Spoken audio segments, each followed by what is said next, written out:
My wife posted on Reddit, "My husband is useless and broke, garnering 10K upvotes." I commented, "He also pays your credit card bill, but not anymore." Then I cut her cards.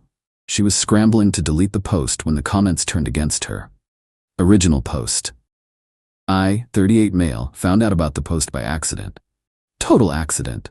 One of my coworkers showed it to me during lunch break, laughing about some entitled spouse rant, trending on a relationship advice subreddit.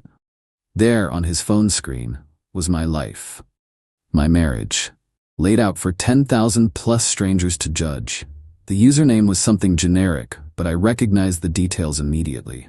We just argued about finances 2 days before. She'd wanted to book a spa weekend for herself and 3 friends. I'd suggested maybe we save that money since we're supposed to be putting a down payment together for a bigger house. Her post title, "My husband is useless and broke but expects me to stay in this marriage." I felt my coworker watching my reaction, so I kept it neutral. Laughed it off. Said something about people being crazy online. Went back to my desk and pulled up Reddit on my phone. The full post was worse. Way worse. "My husband, late 30s, is a complete deadweight. He works an okay job, but never has money for anything fun. I wanted to go on a spa trip with my girls, and he said we need to save. Meanwhile, he spends money on his hobbies, woodworking tools, so useless, and acts like he's some kind of provider. We live in a mediocre apartment, drive a mediocre car, and he has the audacity to tell me to budget better. I have a great job and bring in my own money. I'm starting to think I married a broke loser who's holding me back from the life I deserve. Anyone else deal with a financially incompetent partner?" The comments were exactly what she wanted. "Girl, run. You deserve better. He's financially abusing you by controlling your spending. Sounds like he's threatened by your success. Divorce him and find someone on your level." 10,400 upvotes, 856 comments, most of them telling her to leave me. I sat there staring at my phone for probably 20 minutes. Let me give you the actual facts. I make $89 as an engineering project manager. She makes $52 in pharmaceutical sales. Not bad incomes, either of us. But here's what she conveniently left out. The mediocre apartment? $2,400 a month. I pay $1,900 of it. She pays $500. The mediocre car? A 2022 SUV that I bought outright after saving for 2 years. It's in my name. She drives it daily. Her 2016 sedan that she owned before we married sits in the garage. The credit card she uses for everything? Authorized user on my account. I pay the full balance every month, usually $1,200, $1,500. Her student loans? I've been making the payments for 3 years while she builds her career.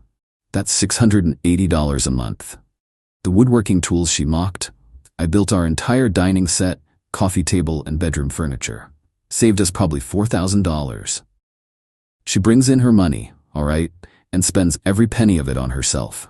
Clothes, dinners with friends, subscription boxes, her gym membership, her nail appointments. None of it goes toward our shared life. I've never said anything because I loved her. Thought we were building something together. Thought she appreciated what I contributed. Apparently, I'm just a broke loser. I created an account. Took me 5 minutes to think of what to say. Then I commented, "Hey, OP's husband here. Funny story, that mediocre apartment you hate? I pay 79% of the rent. That mediocre car you drive daily? I bought it cash, saved for 2 years. That credit card you use for everything? Mine. I pay it off monthly.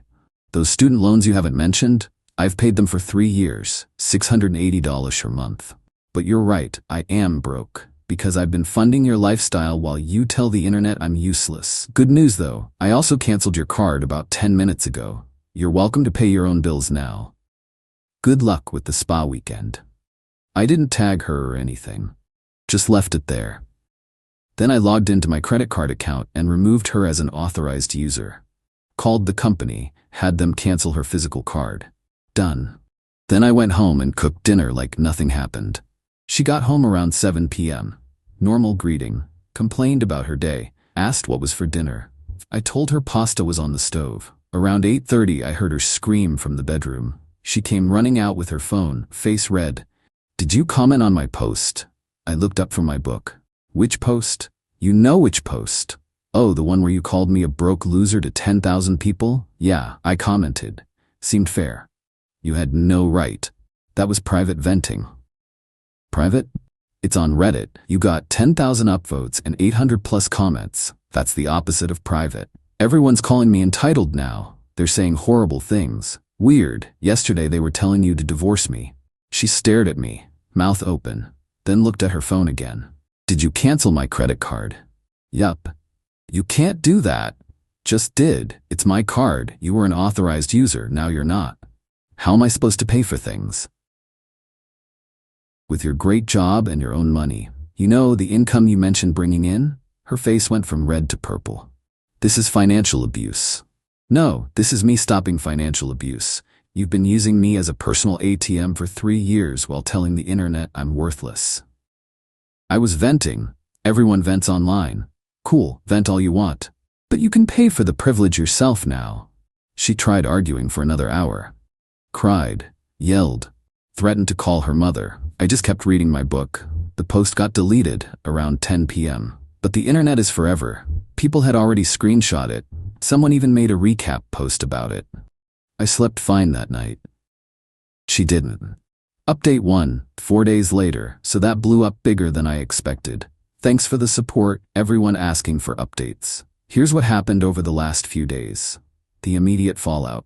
The morning after my comment, my wife barely spoke to me. Just grabbed her purse and left for work early. I thought maybe she'd cool off, realize she messed up, and we'd have an actual adult conversation. Nah.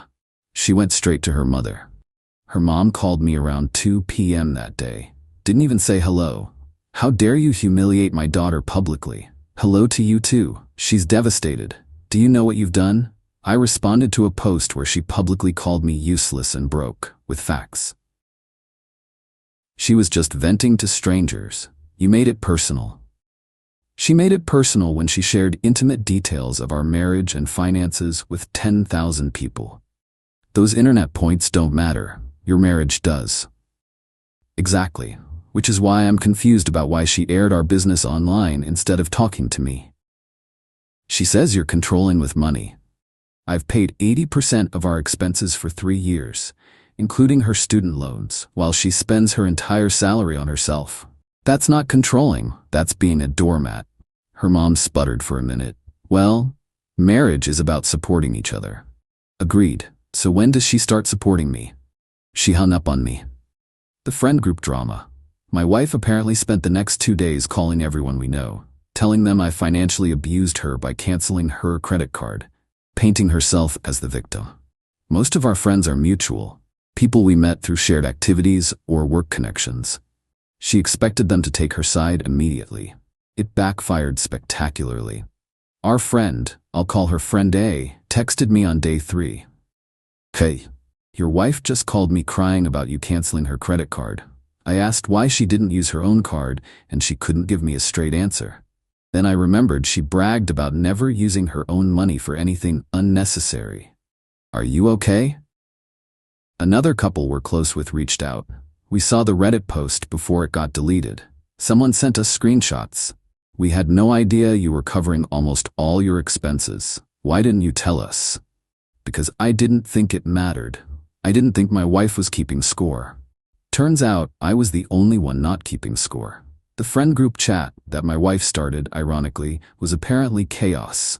Half the people defending her, half the people pointing out that her own Reddit post contradicted her victim story. She got kicked out of the chat by her own friends. The credit card situation. Here's where her entitlement really showed. Day 2 after I canceled the card, she tried to use it at a boutique, declined. She called the store from the parking lot, screaming about fraud. They told her to call her card company. She called me instead. The card isn't working. Because it's canceled. Uncancel it. No, I need to buy things. Use your card. I don't have enough available credit. And there it was. Her own cards were maxed out. She'd been living beyond her means, using my card as overflow and never paying down her balances. Sounds like a budgeting problem. You're being cruel. I'm being exactly as generous as you described me in your post. Useless and broke, remember? She hung up on me. Later that evening, she came home with bags from Target. I didn't ask, but I checked our bank account. She'd transferred $400 from savings to checking and spent it immediately. The savings account was joint. I'd put in $15,000 over the past year for our house down payment. She'd put in $1,200. I transferred my $15,000 out that night, put it in a new account at a different bank. Sole ownership. The ultimatum. Day 4, she finally tried a different approach. Came home with takeout, that she paid for surprisingly. Sat down all calm and reasonable. I think we need to talk. Okay, I'm willing to apologize for the post, it was inappropriate. Okay, and I think we should go to couples counseling. Sure. She blinked. Really? Yeah, I think counseling would be great. We can talk about financial contributions, mutual respect, and why you thought it was okay to publicly humiliate me. Her face tightened. I knew you'd throw that in my face. I'm not throwing anything. I'm agreeing to counseling. Fine, but you need to reactivate my card. No. What? Why not? Because you're an adult with a job. You have your own money and your own credit cards. Use them. My cards are full. Then pay them down. With what money?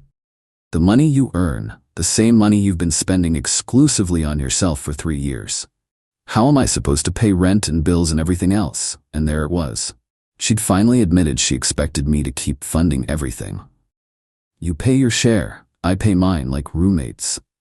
Roommates? We're married. Married people support each other. You've been clear that you don't want to support me. So we'll split things fairly. This is divorce-level stuff.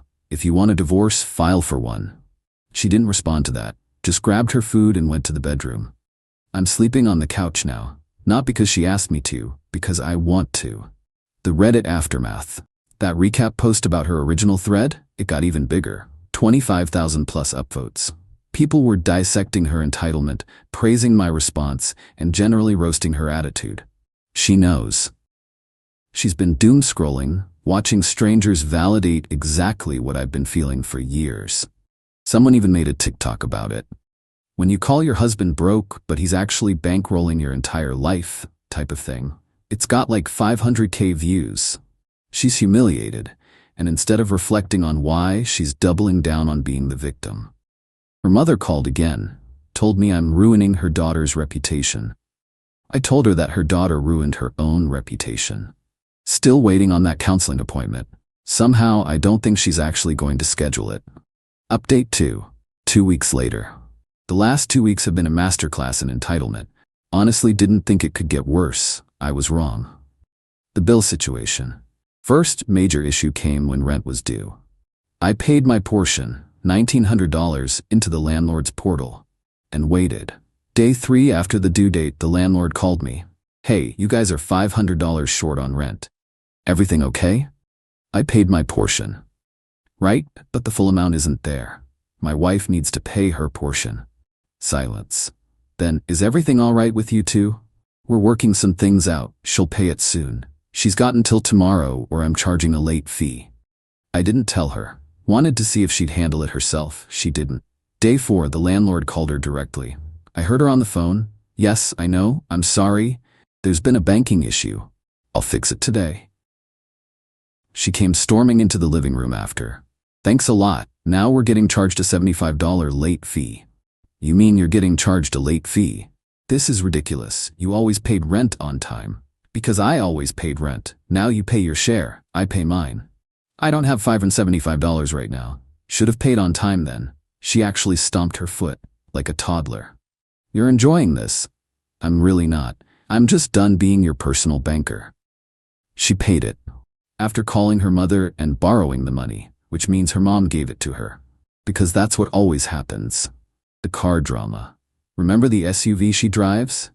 The one I bought in cash? Still in my name. I've been thinking about that. Week 2, she came home complaining about a dashboard warning light. The car needs an oil change and some maintenance. Okay. Aren't you going to schedule it? It's your car. You schedule it. But you always handle car stuff. I always handled everything. Things are different now. She glared at me. Fine. How much will it cost? Probably $150 for oil change and basic maintenance. Maybe more if something's actually wrong. That's expensive. Welcome to car ownership. She didn't schedule it. The warning light is still on. Been 2 weeks now. But here's where it gets interesting. I pulled the insurance policy. The SUV costs $180 a month to insure. I've been paying it. Guess what I did? I removed her as a driver on my policy. Called my insurance company and said she'd be getting her own coverage for her own vehicle. They asked which vehicle. I said she'd be insuring the 2016 sedan in the garage. Then I changed the locks on the SUV. She discovered this yesterday morning. Came out to leave for work and her key didn't work. I was having coffee in the kitchen. She came running back in. The car is broken, the key doesn't work. Car's fine, I changed the locks. Why would you do that? It's my car. My name on the title, I bought it, I insured it, and I'm done letting you use it. Her face went completely white. How am I supposed to get to work? You have a car in the garage. That thing is old. It runs fine. You've owned it for 6 years. I can't show up to client meetings in that. Lots of people have older cars. You'll survive. You can't do this. Already did. Your sedan is insured under your policy, right? She went pale again. I haven't renewed it yet. Of course she hadn't. She'd let her insurance lapse when she started driving my car exclusively. She'd been technically driving uninsured for 8 months. Better handle that today then. Driving without insurance is illegal. She called her mother. Again, I could hear her screaming about how I was sabotaging her career and trapping her. Her mother called me 20 minutes later. The conversation was short. Give her the car back right now. No, she needs reliable transportation. She has reliable transportation. The sedan works fine. You bought that SUV for her. I bought that SUV with money I saved for 2 years. It's in my name, my insurance, and I'm done subsidizing her lifestyle. This is abuse. This is me being exactly as useless as she described. Have a great day. I hung up on her that time. The reality check. My wife ended up taking an Uber to work. $35. Then she had to Uber home. Another $35. She spent $70 on transportation instead of just driving her perfectly functional sedan. Why? Pride. That evening, I spelled it out for her. You have a car. Insure it and drive it. Or keep spending $70 a day on Ubers. Your choice. I'm not driving that embarrassing car. Then you're choosing Ubers. Everyone will know we're having problems. Everyone already knows we're having problems. You posted about it on Reddit, remember? She didn't have a comeback for that. The counseling appointment that wasn't. She finally scheduled a counseling appointment. Texted me the details. Thursday at 6 p.m. with Dr. Name. I looked up the therapist. Checked her website. Specialization, helping women recover from financial abuse in relationships. Oh hell no, I'm not gonna that therapist. Why not? Because you cherry-picked someone who's going to validate your narrative instead of actually addressing our issues. That's not true. Her entire practice is about financial abuse. You're trying to walk into therapy with a predetermined conclusion. Fine, you pick a therapist then. Gladly. I found a couples counselor who specializes in financial issues in marriage.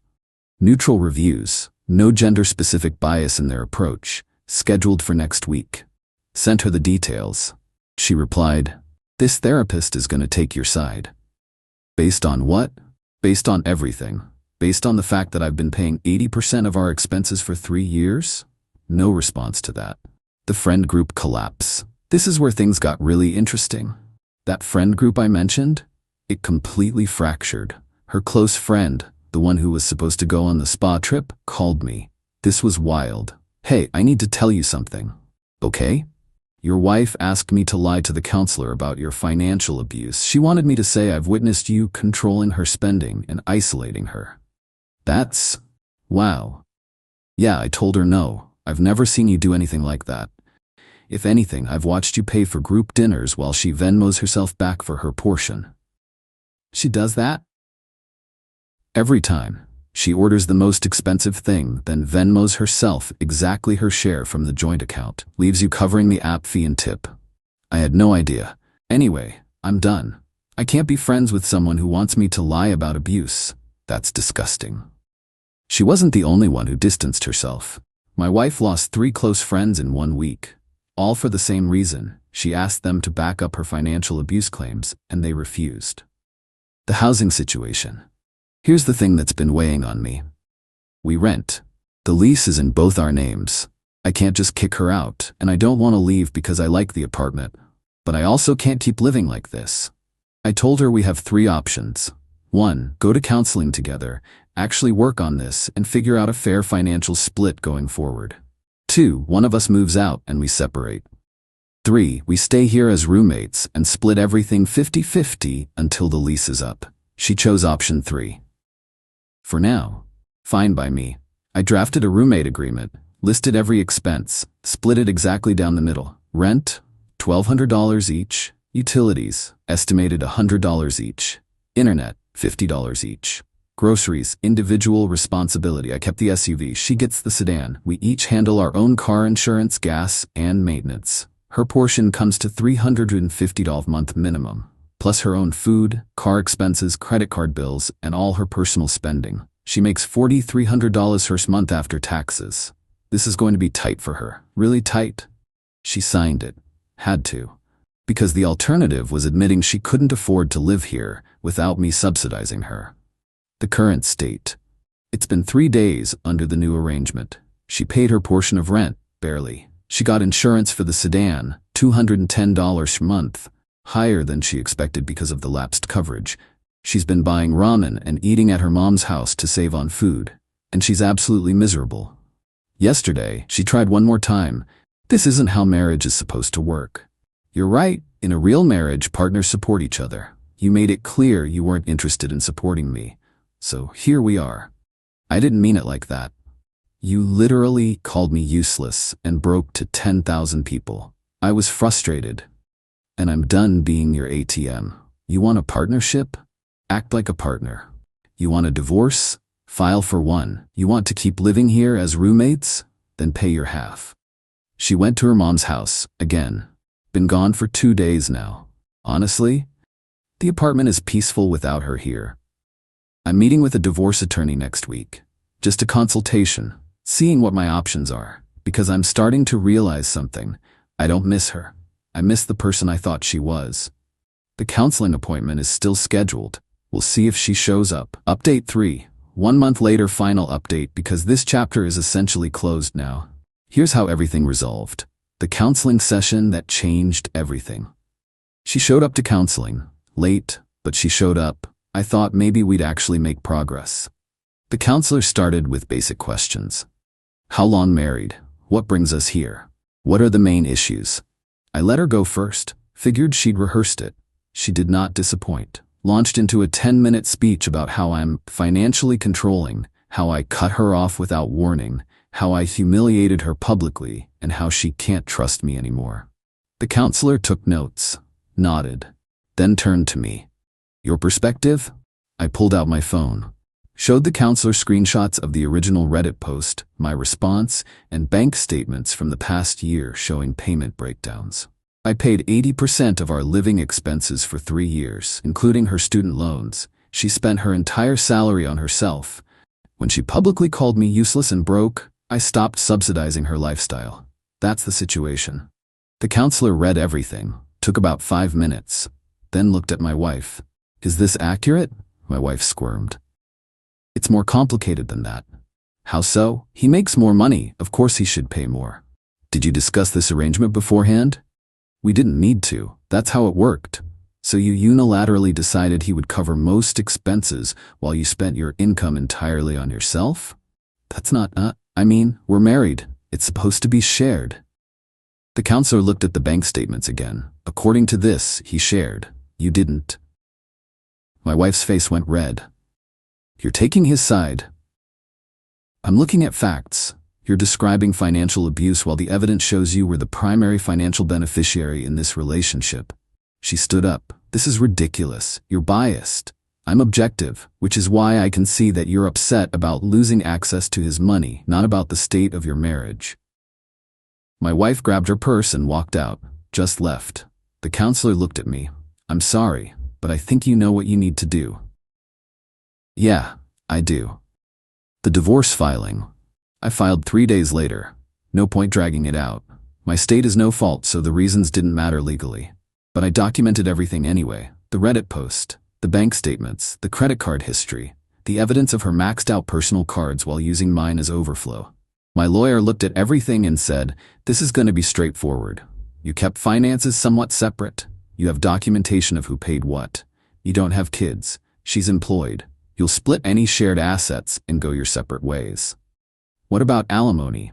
She might try, but given that you make more, but also paid significantly more into the household, it'll likely be denied or minimal, especially with her income and employment history.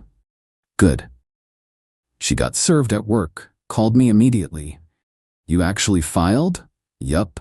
Without even trying to fix things? I tried for 3 years. You called me useless and broke on the internet. We're done. I can't afford to live alone. You're employed. Figure it out. You're really going to do this to me? I'm not doing anything to you. I'm ending a marriage where I'm disrespected and financially exploited. You'll be fine. She hung up. Her mother called an hour later. That conversation was surprisingly short. You're destroying my daughter's life. Your daughter destroyed her own life when she decided to publicly humiliate her husband while living off his money. She can't afford her lifestyle without you. Exactly my point. I hung up. The divorce took about 6 weeks to finalize. Here's how it shook out. She keeps her car, the 2016 sedan. I keep mine, the SUV. She keeps her personal belongings. I keep mine. We split the joint savings. I proved I'd contributed $15,000 versus her $1,200, so I got a larger share, but she still walked away with about $6,000 total. No alimony. The judge looked at the evidence of financial contributions and denied her request. She remains responsible for her own student loans, obviously. We each took our own debt. She had $8,000 in credit card debt. I had none. She tried to argue that she deserved more because she sacrificed her career to support the marriage. Her lawyer actually apologized to the judge for that claim. She'd been employed the entire marriage and never sacrificed anything career-wise. The judge was not impressed. This divorce is granted. Assets and debts as outlined, done. She moved back in with her mother, apparently couldn't afford her own place on her salary once she actually had to pay for her lifestyle. The mother called me one last time, 3 days after the divorce was final. You've ruined her. She's depressed. She can't afford anything.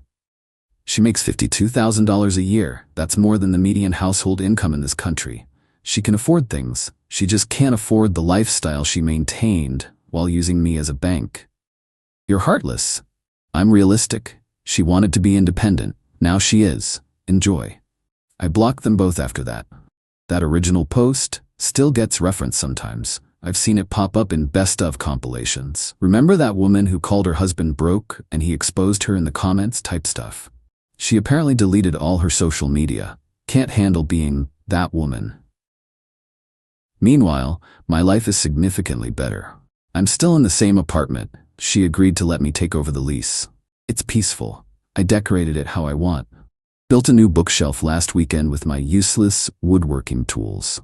Financially, I'm thriving. Turns out, when you're not funding another adult's entire lifestyle, you save a lot of money. I'm putting away $2,500 a month now, bought some new tools, booked a vacation. My friends, the real ones who stuck around, have been great. We've had a few conversations about how none of them realized how bad it was, how she was good at playing the victim, how I was good at hiding the reality. Someone asked if I regret calling her out publicly. Honestly? No. Could I have handled it privately? Sure. But she chose to make it public first. She chose to humiliate me to thousands of strangers. I just responded with facts. The fact that those facts made her look bad? That's on her. Looking back, I ignored so many red flags. The way she never offered to pay for things. The way she expected me to cover everything while she spent freely. The way she'd say, "We need to save money," but really meant, "You need to save money so I can keep spending." I thought I was being generous. Turns out I was being a doormat. The marriage ended the moment she posted that Reddit thread. She just didn't know it yet. I'm not bitter. Not really. More relieved. I spent 3 years trying to make someone happy who was never going to be happy. Because the problem wasn't me or our finances. The problem was her entitlement. She wanted the benefits of marriage without the responsibilities. She wanted a partner who would fund her life without her contributing equally. She wanted respect without giving any in return. And when I stopped providing all that, she had nothing left to offer. Someone DM'd me asking if I'd take her back if she apologized. The answer is no. Not because I'm vindictive. but because she never actually apologized. Even in counseling, even during the divorce, even in those last phone calls, she never once said, "I'm sorry for what I posted," or "I'm sorry for taking advantage of you," or "I'm sorry for not appreciating you." She was only sorry she got caught, sorry she lost access to my money, sorry she had to face consequences. That's not remorse, that's regret, and only because things didn't work out in her favor. So no, I'm done, moved on, living my life. And to anyone reading this who sees themselves in my situation, document everything, know your worth, and don't set yourself on fire to keep someone else warm. Especially if they're gonna call you broke while standing by the fire. That's it. That's the end of this saga. Thanks for following along, Reddit. Time to go build some furniture and live my best broke, useless life. Peace.